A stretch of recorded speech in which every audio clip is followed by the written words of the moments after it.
Good evening.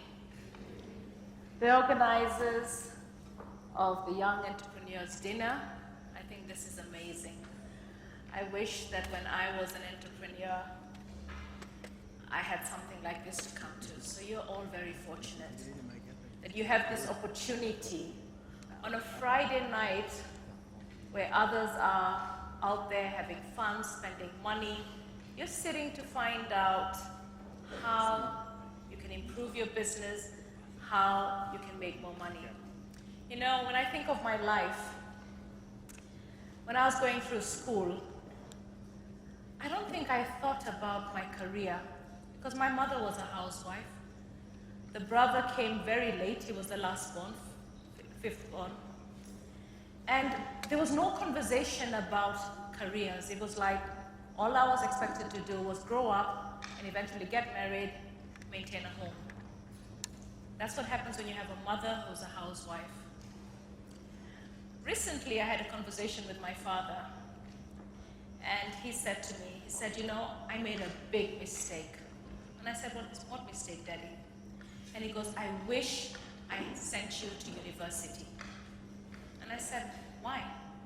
And he goes, because I'm looking at the government appointments, and I'm thinking, why are you not there? And I think it's because you don't have a degree. Now, my father was recently diagnosed with Parkinson's disease. And for him, I decided I'm going to get this degree. So I'm a student at University of London, pursuing a law degree for one reason, that I've been sued so many times, and lawyers, if you know them, lawyers can really mess you up, you know? Lawyers and accountants, two people that you need. Okay, the husband as well, they say you can't live without them. But lawyers, accountants, wow, you know, an accountant can make you a profit or a loss. You just have to tell him what you want. How he fixes it, God knows, but he does it. You just tell him, I want a profit, he'll give it to you. I want a loss, he'll give it to you. Okay, so I joined the University of London at the age of 50. I'm 52 now. Did my first 4 subjects, flunked 2. And I remember once meeting a gentleman from USIU, and I realized that I don't know how to learn. So I need to learn how to learn so I can get this law degree. And I called the dean of the business school at Chonky, and I said, are you in the office? And he goes, yes. I said, I've just finished my exams with the British Council at NYS, and I'm so sure I'm going to do badly because I didn't understand a thing.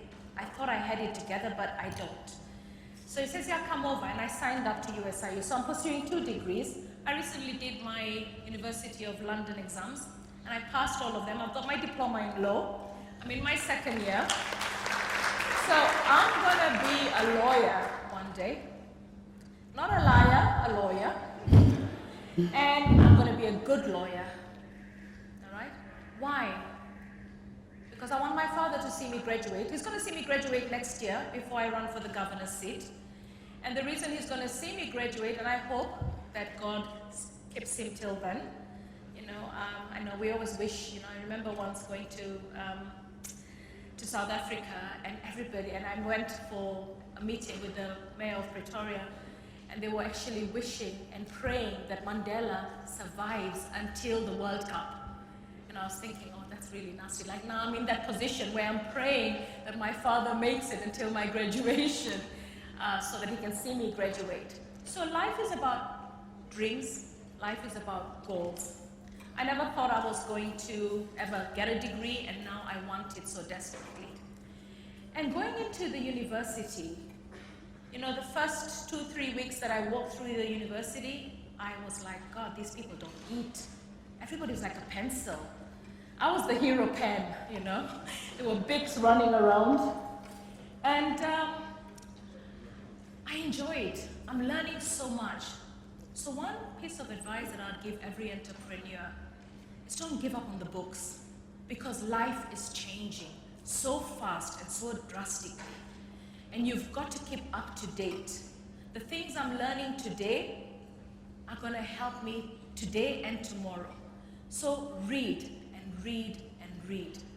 You've got to wake up in the morning, read your spiritual book, keep in touch with God, because we live in such a cruel world. When I I was watching today Pope Francis telling the people that are responsible, the Russians and the Syrians, on the Americans, what's going on in Syria. He was saying, God is going to punish you. So I want to tell everybody that's in here, if you're an entrepreneur, you've got to have certain values and certain morals. And you've got to know what is right. Sometimes I look back and I think I lost Adopt A Light. When I count all the polls, and I remember Honorable Mwenje saying, hey, Passaris, in Parliament, he said this. He said, Passaris is making 100,000 on every poll. I counted from the airport, and I reached a point where I could not count anymore. How can a woman make so much money? And you know what? This contract is going to continue until Jesus Christ comes back.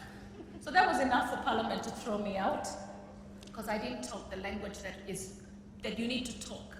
I remember going into Chris Kirubi's office quite a few times and saying, I don't know what to do anymore. Manu Chandaria also took me to meet Kibaki. And this is what I want to tell you. As an entrepreneur, it doesn't matter how high you go or horizontal, how far you go. Sometimes you're on your own. And sometimes you've got to watch your business just collapse in front of you, because the only thing you can hold on to, which makes you look at yourself in the mirror and love who you are, is your integrity. And that is something, when we look at Kenya and the rating we've gotten for being corrupt, somehow I feel that we are being told that this is, it's a good thing, I used to go to the UK with a passport, Kenyan passport, without a visa, just 25 years ago. And when you reach the counter and you give your passport, they ask you about the elephants and the beaches, because they used to come here by plenty, fill up all our hotels, give jobs to all our young Kenyans who are looking for jobs in the service industry. But today, you're almost ashamed to hand out that passport and to say you're from Kenya. Now, who's going to change that? Is it Uhuru? Is it Ruto? No. It's you and I. We're the entrepreneurs. When I think of Black Lives Matter, I want another hashtag. Entrepreneurs matter. The job market is shrinking. And the only way we're going to keep that job market growing is through the entrepreneurial spirit. All of you that are in this room that have ventured into a business, right, that will have challenges. It's not going to be an easy ride. A few of you might have the easy ride, but a business never goes this way. Even right now, you can look at Samsung, they have the Note 7 exploding. It's going to go down in deep in sales, and that's a big enterprise. So your small businesses might grow into big businesses. I wish they grow into big businesses, but at the end of the day, they can also take a dip. And when they take a dip, the only thing that's going to save you is the next big idea. You cannot reach a point, and I reached this point where when I realized that they've taken Adopt A Light away, they've kept me in court for as long as they've done, and I'm still in court. I don't know when it's going to be resolved. Maybe when I become a lawyer. There is a case in America of this woman who hired so many lawyers to free her brother from a murder case, and in the end she actually went, studied law, and got her brother out, okay, because no lawyer could do it. So I'm thinking maybe I'll solve Adopt A Light's problems in the future. But for right now, what I can tell you is that when you have that dip, don't do what I did. What I did is went and hibernated into my room and started thinking of other ideas, but too scared to venture into them. I was so scared because I kept thinking, what's changed? Same government, same way of doing business. You need to know somebody, you need to pay somebody. And I didn't want to do that. And a pastor of mine said to me, and he took me through a scripture in the Proverbs and said, if you want something from someone important, take him a gift. And I thought, okay, this is scripture. But you know what? I chose not to, because I want to love the person I see in the mirror. You have to love who you see in the mirror. And the day you stop hating, the day you start hating the person you see in the mirror, is the day you lose it all. It's the day you start doing business, right? that keeps you very busy but doesn't give you the reward, because it's not just a financial reward. When I think of Adopt A, even though we hit about 200 million in turnover, the most beautiful moment was when I drove into Mathare, walked through, and I found these little schoolgirls under the high mast doing their homework. When I saw the sheds, the mabati roofs, punched with holes so that they don't have to pay for kerosene. When I walked into Kibera one night and it was buzzing with business. Today the government is putting a lot of money into lighting. Am I sad? No, because it's addressing an issue that needed to be addressed. I'm a social entrepreneur. It doesn't have to be me so long as it carries on. What I want to tell everyone here, if you don't have a voter's card, you cannot complain about the leadership. If you have a voter's card and you don't wake up that morning and actually go and queue, it doesn't matter how long. Look at it as fitness exercise. Look at it as a social group. Get your friends together, go and queue together and talk. Because you know what? We actually do not go out there and vote. And then we ask ourselves, why is our business not doing well? Why is our economy not growing? Why are investors pulling away? Because I'll tell you one thing, if you're going to start a business, you need consumers to buy your business. And those consumers can only buy your business if they are empowered. Devolution is fantastic, but it still hasn't achieved its objective because we devolved corruption. And we've got a long way to go, you know? And that is why I'm running for governor of Nairobi. Today I sat down with a few aspirants for the governor's position, and they were talking about the budgets they had. 500 million, one said, the other one said 100 million. I asked the one who said she has 500 million, tell me, you're going to become governor. 1 million shillings maximum salary per month, 60 million over 5 years.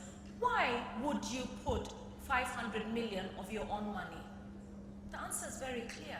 Because I'm going to go in there, and with the 60 billion, I'll probably make 5 billion every year, so I'm going to walk out with probably 30, 40 billion by the time I'm done. That's not what I'm going to do. I'm going to go in there, I'm investing my first year's salary or my second year's salary so that I can go in there and do services for Mwananchi. And in those services, create business opportunities. And in those business opportunities, create consumers for you and create success for you. Because success is a network of people thinking the same way, people having a shared vision. We have Vision 2030. How many have ever read it? We have a new constitution. How many have ever read it? Remember I said you need to read? Read your spiritual books, do your meditation, do your fitness in the morning, have your 8 glasses of water during the day, have your salads and everything else, but before you go to bed at night, read a book and implement the book. You know all these books that come up that are motivational, that say, Rich Dad, Poor Dad, Think and Grow Rich. We've all got them in our wardrobes, in our bookshelves. We've got them. We've got all these books. We come for these network dinners, you're going to get all those business cards, and guess what? You're never going to call anyone. All right? And why are you not going to do it? Because we're so busy. And that's the busyness, which I spell B-U-S-Y-N-E-S-S, not the business with the B-U-S-I-N-E-S-S. You've got to do business, and for you to do business, you've got to be up to date. You've got to read the book and implement the book. It is better to go and pick up that one book that you read that actually motivated you and find out, what did I not do, and do it. Because those books have solutions. Why do some people become rich when they've read that book and others don't? Today, the internet is amazing. It gives you so much. If you just Google YouTube, how to be rich, okay, they have those videos that tell you, just watch this sublingual videos that show you the rich life and everything. Obviously, you've got to feel it, you've got to dream it, you've got to desire it, you've got to want it, but then you've also got to work for it. It's not going to come out from heaven. You know, that's what they don't tell you. You've got to work hard for it. And when you work hard for it, you know, one of the biggest challenges of being an entrepreneur, running your own business, is not separating your business from yourself. My advice is you need to separate your business from yourself. And the only way to do that is pay yourself a salary and get somebody else to sign the check with you. Because a lot of businesses fail because the business becomes a personal account. And that you have to avoid. The next thing is succession.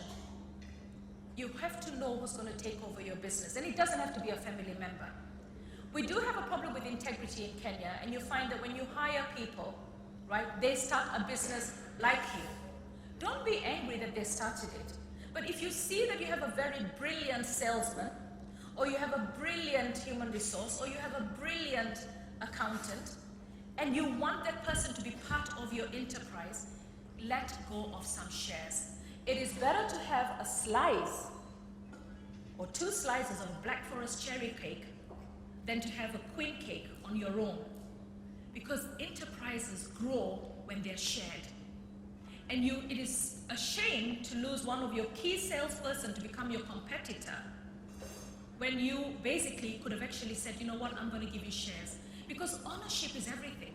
When people feel that you trust them enough to make them your partners, you trust them enough. Okay, there's a book, Speed of Trust. Recently, Steve Covey's son was here and he launched, he talked about his book. It's a good book to get. Trust yields profits. Trust your employees. You know, we have all this search right now because of security. Sometimes I feel in your businesses, learn to trust your employees. Because when you trust your employees, they feel part and parcel of that business. And remember, they might have better ideas than you. Some of the points at which I grew my business were not the ideas that I had. I might have the initial idea, but the ideas to grow come from the team. And the team, it's not just going for a weekend and then when you get back, it's business as usual, where they can't access you, they can't talk to you, etc. So, what's my message today? Congratulations. Give yourself a pat on the back. Entrepreneurs matter. They're the future of Kenya. You're going to employ a lot of people. Your businesses might end up in the stock exchange. Your businesses might end up becoming companies that we see on billboards and we say, wow, this is inspiring the next generation. But remember, for you to do good business, you need good leadership. You know, we look at Syria, we look at Somalia, we look at all these countries. I'll tell you one thing. Don't take for granted the peace that Kenya has today. As long as the poor get poorer, and they are getting poorer, okay? We're empowering, but not to the speed that we need to. There's a lot of frustrated students. I just came in from Kenyatta University. Young students put together an event, all right? They're designers. They had a fashion show. But you know what? Where are they going to sell their outfit? They cannot afford the malls. You know, I'm going to talk to deacons and say, why don't you have a section putting Kenyan designers every week? Because I'll tell you one thing, they don't have that capital. Much as the banks say that they're giving capital, it's not enough. All right? It's better than what we had. I mean, I started Sharper Images, my first business, which ended up employing about 300 people with 50,000. I started Adopt A with 5 million. But at the end of the day, capital is not as easy as it seems. All right? So as entrepreneurs, when you see people have functions where they're trying to raise capital, we need to come up with a way to give them capital through investments. We've got venture capital funds, but they're not reaching out to the basic, the graduates that are coming out. And those the graduates are educated, and the last thing you want is to frustrate an educated man. So what I'm suggesting is that when and if I become your governor, we need to create a fund. Okay, every week they say Kenyans are buying lottery tickets of 2 billion. For me, 2 billion every week in lottery tickets where you end up with about 5 winners. If you take that money and make everyone a winner by investing it in good businesses, right, where you actually provide the backup, the good managerial skills, we can do a lot. I'm going to be counting on a lot of you as professionals, as people with experience, to actually come and see how we can nurture and build entrepreneurs. There's enough for everyone. For me, business is like oxygen. It's there. All we have to do is not suffocate the one who's trying to breathe next to us. To lift him up, because as we lift him up, he becomes a customer. What do I want to leave you with? Kenya, our country. If we want to avoid a revolution, as we do business, let's not only think about what Kenya can do for us. What can we do for Kenya? Kenya needs you to actually invest in it. And when I say invest in it, I go beyond your business. I'm talking about investing in the leadership, all right? The people that have stolen have got so much money, they're going to come back and lure the voters. The only way we're going to get them out of the way is by us also investing in leadership. I want to be your governor. I want to work with you, create the manifestos that we need, the vision that we need, and change it from the capital city. I'm worried, if we're going to have Sonko as governor, how many pickup loads of cash do you think he's going to be taking to the slums? And this is the cash that's supposed to be development cash. I worry. You should be worried, because this is your cities. We need so many things resolved. But you can't sit back and say this is just a news item. It's not.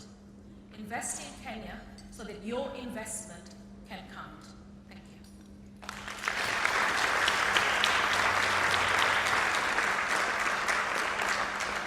Right.